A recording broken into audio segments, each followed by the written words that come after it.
Jesus himself talks on 20:12. Every day that passes brings you closer to my return and to the end of the present age. And December 21st, 2012 will be another of these days. It will not be the end of the world, for my word must be fulfilled.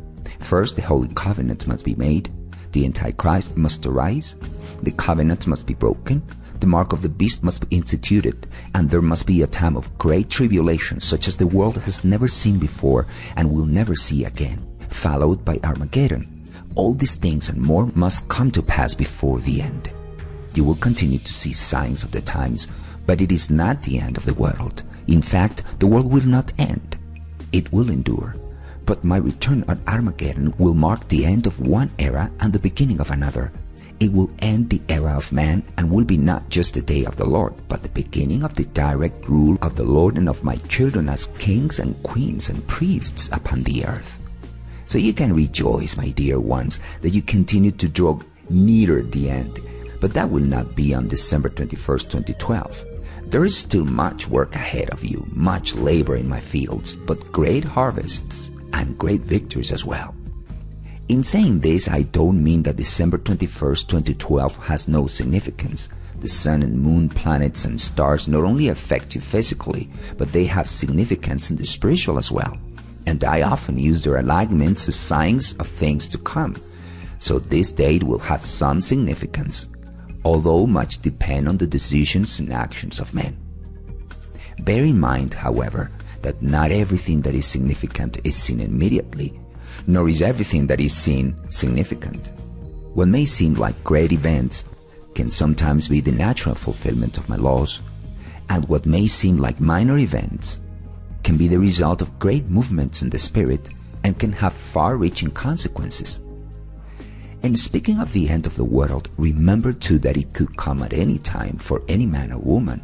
The end of their personal world or their time on earth. Tomorrow will be the end of the world for thousands of people, as will the day after that, all the way up to and through December 21st, 2012. Death is the end of one life and the beginning of another for those who know me. But those who do not know me do not have this assurance, nor the peace it provides, nor the certain knowledge that they and their loved ones who know me will be together again in my kingdom, and that their love will live on, brighter and more glorious than ever. They often see death as an end with no certainty of what will follow, and it frightens them. They are also frightened by the fact that their life and the lives of their loved ones and friends could be brought to a sudden end by something that they have no control over, by some great catastrophe or the type mentioned in these predictions. It brings home the fact that they are not in control and that all that they have worked so hard for could suddenly end. This causes some people to examine their lives and their values and turn to me, and some are even saved by fear of the things that could come upon them and upon the earth. Others fret and worry and try to put these things out of their minds and need the faith and peace, hope and comfort that I could give them and do give them. With my salvation, the gift of eternal life, I become the refuge and strength, a very present help in trouble. They need no fear, though the earth be removed, though the mountains be carried into the midst of the sea, though the waters thereof roar and be troubled, though the mountains shake with the swelling thereof. They are mine and under my care, and death has lost its sting, just as the grave has lost its victory. I am the resurrection and the life.